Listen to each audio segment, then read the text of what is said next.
There's a mechanism in Arydia that asks you to roleplay the various characters you meet whilst adventuring. Say you decide to talk to guild leader Thades, your first quest giver. One player will draw his card and familiarize themselves with the roleplay prompts. Thades is gruff, he rubs his hands, and the picture displays a middle-aged man with a mustache. Don't know how I'll ever be able to roleplay him. Armed with these acting tools, the responsible player reads out the conversational prompt. The text contains bolded words, which are things the other players can ask about. If they do, the player who is Thades flips over the card and reads the appropriate response. But what if they don't? What if they ask about something else? Well, to maintain the illusion of actual conversation, there is a catch-all response. That seems to fall outside my recollection. So now I want you to imagine how this will actually play out in your games of Arydia. And to assist with the imagination, I'll show you how it went down in ours. If you want a little warm-up before you go hunting squills, you can fight the practice dummy one more time. Let me know when you're ready to leave. I'm kind of new to this area. It's nice to meet you, by the way. Did you say your name was? That seems to fall outside my recollection. I see. I'm kind of new to this place. I was just wondering, like, at what time does sunset? Because this is really pretty. I just want to see the sunset. What time does it set? That seems to fall outside my recollection. I'm kind of hungry also. Is there anywhere good for, like, fishing? That seems to fall outside my recollection. Okay, well, what about, like, carrots? That seems to fall outside my recollection. What about those colourful carrots? That seems to fall outside my recollection. Chanteray carrots? That seems to fall outside my recollection. Mini carrots. Baby carrots. Carrot sticks. That seems to fall outside. Not gonna lie, I love this. Everything Arydia gets right is distilled in this one ridiculous mechanism. But this isn't the only mechanism in this illustration A, miniature schnauzer sized box. There's one or two more things going on. Here's illustration 2.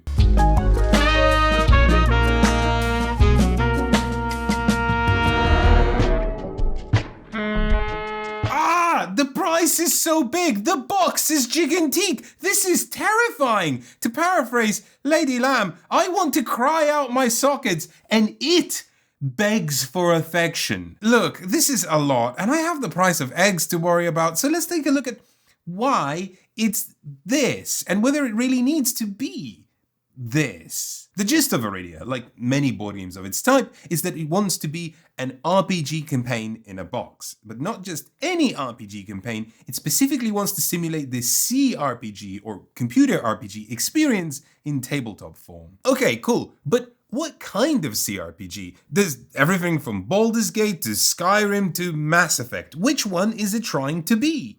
So, Pokemon. It wants to be Pokemon. Now, Arydia fans, before you get out your pitchforks and start yelling at me that there's no Pokemon in this box and the closest thing it has to taming mythical creatures with a magical ball is killing some rats in the basement, I need you to understand, I don't mean Pokemon in the premise, I mean Pokemon in the style and core gameplay loop. Trope-wise, aesthetics-wise, it's trying to be D&D, but how the game actually shakes out, how it feels is more akin to the escapades of Ash Ketchum. Again, I know Ash was not in the Pokemon video games, don't come at me. Like in many of these games, you'll make a character by choosing a path and also character. And by that, I don't mean your character because you're already making your character, I mean your character. As in, your species? Great terminology choice, no notes. Anywho, you'll pick your path and your character, equip some items, get some abilities, and get your first quest. I'm gonna talk about the story now, which means very minor, early game sort of spoilers, but if you wanna skip them, here's your timestamp. The premise here is that you are an exile, meaning that you're sort of an outcast. But also, maybe you're not, because being an exile in the world of Arydia means doing community time, which you can also do voluntarily. Perchance you've been good, perhaps you've been bad. Who knows? The world is your oyster, except as an exile, you obviously don't get oysters, maybe some oyster crackers, or an empty oyster card? So there's your quest. Go and get squills. Wooden tokens that are handed to you by citizens for doing a good deed. The game even includes one as a tchotchke. Collect more than other exiles and you've upgraded yourself to upstanding citizens. Basically, the Pokemon are squills and the Pokeballs are jobs. The rest is virtually identical. So what do I mean when I say Pokemon? Well, I mean the style of world building, mood, vibes, encounters, and how you interact with all of that, how the story is presented to you, and to an extent, even the combat system, although that last one might not be as obvious. Much like in the saga of catching them all, the plot is threadbare and basic. You go to a village, find someone in need of help, and this triggers a story vignette, which usually follows very standard beats. Someone's shipment has gone missing. There's a big animal terrorizing things. Bandits are banditing. You go and deal with it, get your squill, move on to the next one. These story vignettes are so basic, you could probably get a fish to follow along, but the reason it works in Arydia's favor is because it arms each and every one of these with plucky charm and a bit of panache. Some of this is thanks to those role-playing prompts, because let's face it, the experience of your partner trying to act out a toothless old man might be burned into your memory forever, but also, the whole game is like that. There's things in Arydia that would make Werner Herzog giggle. In one of the early quests, you encounter what is clearly your personal nemesis, again, like in Pokemon, and when I found out that his name is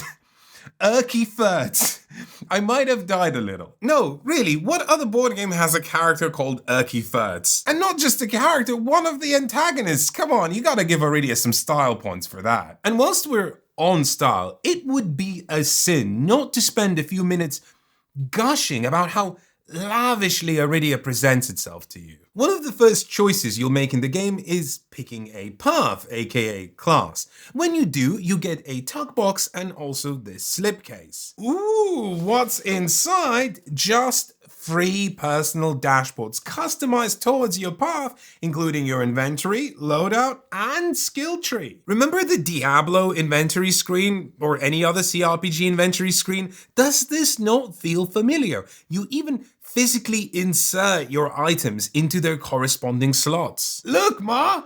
I'm putting on my armor. I'm doing the thing I've done in video games in the real world. And that's why this game is £240. The entire box is rammed with stuff like this. Would you like a character customization step? Well, check out these pre-painted headless miniatures. Simply pick a desirable head, presumably the one that corresponds to your character. Again, why did they call this species character? And wedge it into your miniature.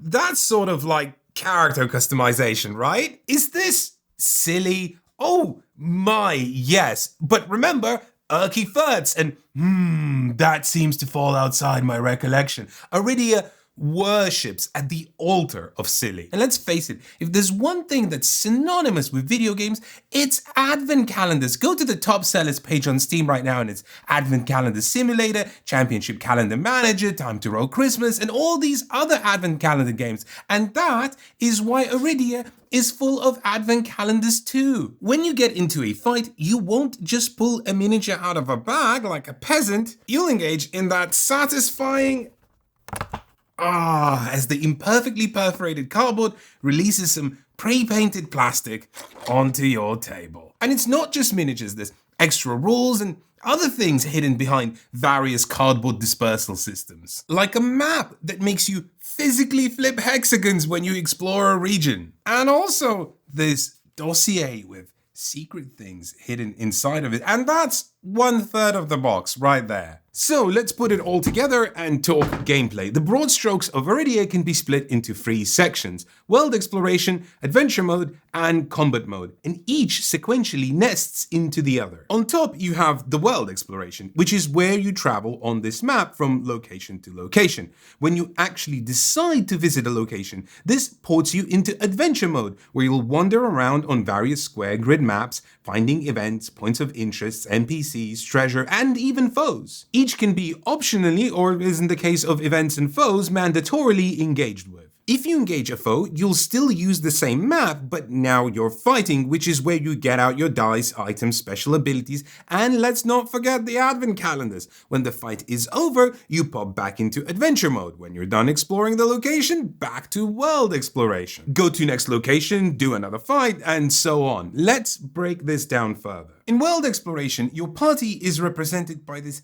tiny metal octagon. Whenever I wish to go somewhere, I'll first place it in between the hex I left and the one I'm traveling to. Then I'll draw a card from the travel deck, check the applicable terrain, and resolve the result. Most of the time, especially at the beginning of the game, either nothing happens or I get tired and have to pay 1 stamina. Running out of stamina means having to flip these tokens, which means I'm prevented from exploring undiscovered locations. But, and this is true for all the myriads of different decks in Arydia, the travel deck is mutable. It evolves based on things you've done, people you've met. New cards get added, old ones removed. Suddenly you're meeting new characters or running into old ones you've met in previous quests. And of course, after you're done, if you're traveling to somewhere you haven't been to before, you get the satisfaction of, I'm not gonna lie, never gonna get tired of doing that. The hexes themselves have 2 kinds of things. Either maps, which lead you into adventure mode, or points, and by that I don't mean the French word for peas, I mean points of interest. They serve a different purpose in adventure mode, but in world exploration, points are various town services like shops, repairs, inns, etc., which are all so abstracted that they fit onto a single card. Allow me a grump. The way shops work is that when you encounter a shop for the first time, you'll draw some universal items that benefit all characters from this chest, like a real life actual chest, and then you will place them on the shop section of the card. You can buy them, or you can sell some items you've already had, also placing them on the card. But then what happens when you go away? Generally, when you stop interacting with the card, be it an event, NPC, or a P, you file it away in its holder in numerical order. But because Arydia wants to simulate a sort of consistency between what items are available in which shops, it asks you to shove those items together with the card into the holder, so that when you encounter it again, same items pop back. Just one problem. Why? Why did you do this? There seem to be physical components to accommodate consistency for almost everything else in this game. Slipcases for your chunky dual-layered character sheets, hexes that flip back to undiscovered mode if you want to reset the game, etc. Why is this a reasonable experience? And I feel like the answer is so simple. If you don't want to make another component to accommodate this mechanism, which is very understandable, just abstract it away. Compromise on your vision for literal accessibility. I can't get this thing out. A few words on adventure mode before we chat combat rules. I've already explained how NPCs work. There's also events, and they pretty much work in the same way. So that and combat is mostly what you encounter on these maps. But the maps themselves also kind of work like cards, even changing states. Let's say a meteor falls onto the stand. It's giant, right? That would get you to fetch a new version of this map and permanently file away this old version, so that when you come back to this location again, not a tent anymore, just a Pokeball apparently. Arydia, as a production, is almost exclusively focused on maintaining this fluid state of things changing. And it's impressive, shops aside, how much of that it manages to pull off without enormous amounts of faff. It's just a shame that the rest of the game doesn't employ the same amount of imagination. Oh no, you wanted combat rules? Nah, we're gonna take this game to task instead. Sort of.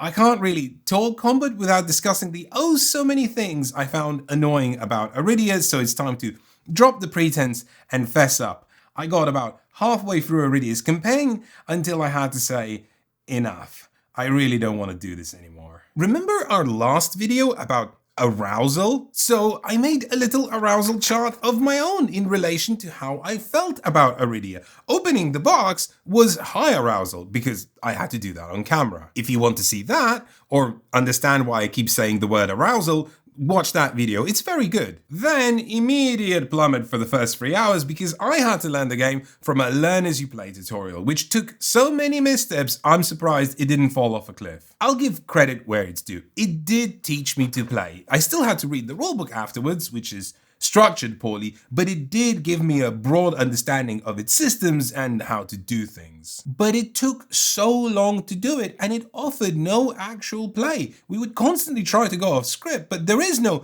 that seems to fall outside my recollection option for the tutorial. Step by step, you have to trudge through the word swamp following instructions. And the worst part is the combat tutorial, whereas before we were forced to read and learn communally to understand the ins and outs of fisticuffs. We're each given our own separate mini tutorial based on the class that we've chosen. And thus, whilst learning together, we are split into our own individual corners of the table during our own separate tutorial.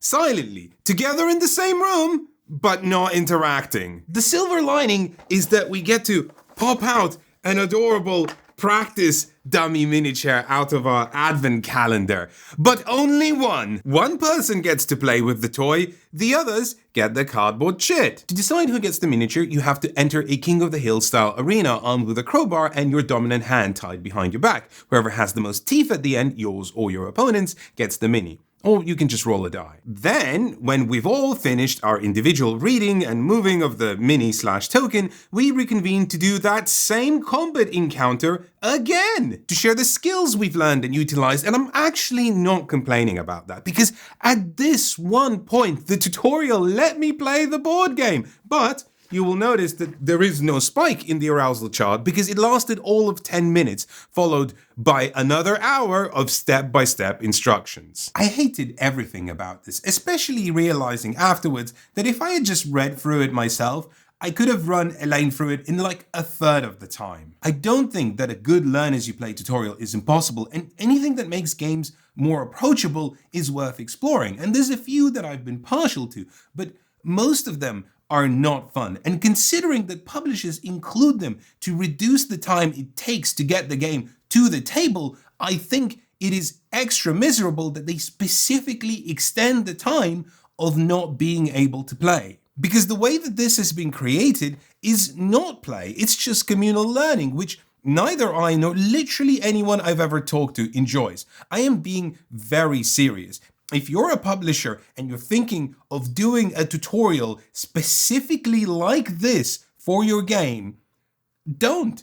It's abominable. But look, the graph is going up now. That's because at this point, I actually got to enjoy playing the game, and enjoy I did. For the first 5 hours, I was reveling in opening boxes, interacting with NPCs, discovering new locations, fighting goons, all these things that I've been talking about. I felt like there was a promise of a fun, chill adventure time hard-coded into Arydia's DNA, and I was here for it. But then, for the rest of my time, the graph's trajectory was on a constant decline, and it never recovered. So then, combat, which is quite simple. Every turn, first you draw from the enemy deck, which then tells you which kind of enemies to activate, or potentially not activate but give them threat, which makes their future actions more deadly. After you're done with getting hit in the face, it's your turn to go. You get 1 minor action and 2 action actions. Your minor is movement, which also generates a combo point, or drinking a potion, or any kind of special ability that specifically requires a minor action to activate.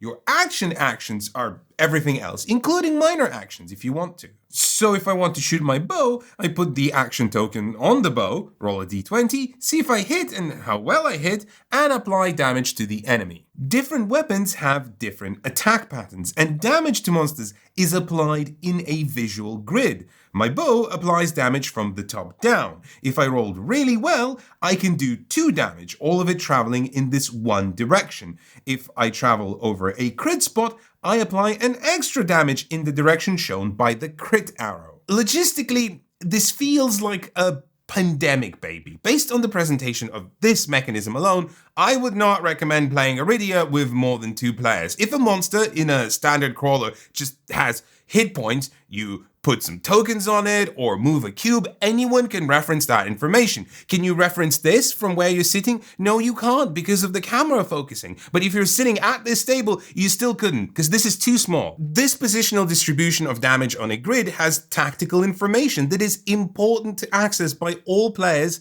at all times. And it is just this tiny card that you cannot move because it has cubes on it. So if I had 4 players at a table big enough to support this component glut, where do I place this card so that everyone can constantly reference it without getting up all the time? It's impossible, which is something they would have caught if they had not been playtesting this on Tabletop Simulator, which I don't know if they did, but that's my educated guess. But otherwise, this is a nice little system. It's easy to explain and visually intuitive. Plus, it encourages cooperation with other players to see how you can most effectively draw up damage lines between different weapons with different attack patterns. It's also fun to slowly ratchet up combo points so that the right player at the right time can blow them all on a key special ability that changes the course of the fight from we're not winning to we're not winning. In fact, this whole dashboard thing reminds me very much of the combat system we maligned in our review of Stars of Akarios. This is effectively a console with some buttons. Most of the time, you'll be pressing the same button, the standard Pokemon attack. When you build up a bit, you get to press a more fun button, your Pokemon Special. Thus, you'll cycle between players, pressing a more fun or a less fun button, rolling d20s, and generally having a time reducing hit points. Unlike Stars of Akarios, the system isn't impeded by convoluted movement rules or confusing enemy targeting. It's smooth, it chugs along at a brisk pace, and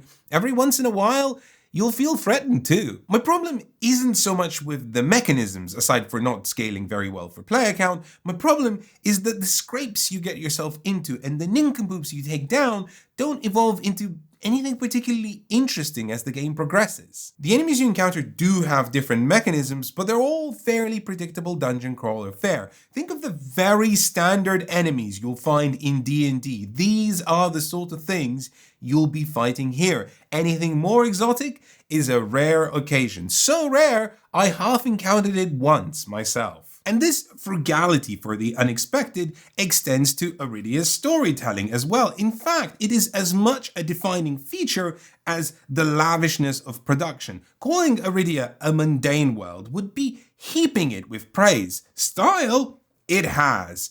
Interest? The quests are structured as vignettes, meaning that there's not much interconnectedness between what you do and the game's main plot. I say that, but after having played half of the campaign, I'm still not really sure what the game's main plot is aside from do community service, collect squills. It feels like there are no stakes, no overarching reason for us to be in this world apart from slice of life. That I wouldn't have so much of a problem with. Games I really like Sleeping Gods, and ones I like less but still like Lands of Galzir, do this as well. But unlike those, Arydia never offers anything I haven't seen 100 times before. A Brandon Sanderson novel is less by the book than this. Sorry, Sanderson fans. Think of your most bog standard starting quest in any CRPG. Baldur's Gate, Dragon's Age, Elder Scrolls, Pillars of Eternity. Think of the very first quest you got in that game, and they're all here. And for all my time in this world, that is literally all I did. But wait!